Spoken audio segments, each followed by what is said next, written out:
வந்து பார்த்தீங்கன்னா ஒரு ஹோண்டா சிட்டிங்கண்ணா. இது 2009 மாடல், தேர்ட் ஓனர் கண்டிஷனில் இருக்குது. ஸோ வண்டி வந்து பார்த்தீங்கன்னா 1.38 ஓடி இருக்குன்னா இந்த 1.38 ப்ராப்பர் ஷோரூம் சர்வீஸ் ரெக்கார்டோடு இருக்குது. ஸோ இதில் என்ன ஒரு ப்ளஸ்ன்னு பார்த்தீங்கன்னாக்க உங்களுக்கு எஃப்சி பண்ணியாச்சுங்கண்ணா. 5 வருஷம் லைவில் இருக்குண்ணா. எஃப்சி பண்ணியாச்சுங்கண்ணா. வண்டி எடுத்தால் எந்த ஒர்க்கும் கிடையாதுண்ணா. ஒரு ஃபுல் ஆப்ஷன் வெஹிக்கிள் தாங்கண்ணா இது. ஸோ ஏர் பேக் வந்துடும், ஏபிஎஸ் வந்துடும்ண்ணா. பைனீர் டச் ஸ்க்ரீன் செட்டு போட்டுருக்காங்க. சீட் கவர்லாம் பாருங்கள், எந்த ஒரு டேமேஜ் இல்லாமல் நீட்டாக இருக்குது. பாடியில் இன்னும் தெளிவாக இருக்குங்கண்ணா. எடுத்தால் எந்த ஒரு மேஜர் ஒர்க் இருக்காது. இன்ஜின் ரொம்ப ஸ்மூத்னஸாக இருக்குங்கண்ணா. பெட்ரோல் இன்ஜின்ங்கிறனால தாராளமாக எடுக்கலாம். ஆனால் நீங்கள் ஐவிடெக் பொறுத்த வரைக்கும் உங்களுக்கு வண்டி ஓடுறதே தெரியாதுங்கண்ணா. அந்த அளவுக்கு அப்படி இந்த சேஃப் பாருங்க, நல்ல ஒரு மாதிரி வண்டி நீட்டாக இருக்குங்கண்ணா. 2009 மாதிரியே தெரியாதுங்கண்ணா. வண்டி பாடி லைன்லாம் பாருங்கள், க்ளீனாக இருக்கும். ஸோ டயர் மட்டும் தான் பார்த்தீங்கன்னா உங்களுக்கு வந்து ஆவரேஜாக ஒரு 40% இருக்குங்க. எடுத்தீங்கன்னா இந்த வண்டியில் மேஜராக ஒர்க்குன்னு பார்த்தீங்கன்னா டயர் மட்டும் தான் போடுற மாதிரி இருக்கும். வண்டி மற்றபடி சுத்தமாக இருக்குங்கண்ணா.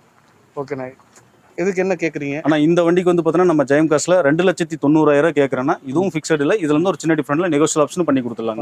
இது ஃபைனான்ஸ்லாம் பண்ணி கொடுப்பீங்களா? ஆனால் இந்த வண்டிக்கு வந்து நம்ம திருப்பூர் சரௌண்டிங் இருக்கிறவங்களுக்கு லோக்கல் ஃபைனான்ஸ் 2 லட்ச ரூபா வரையும் வாங்கி கொடுத்துடலாம். லோக்கல் 2 லட்ச ரூபா 2 லட்ச ரூபா தாராளமாக இந்த வண்டிக்கு பண்ணி கொடுத்துடலாம்.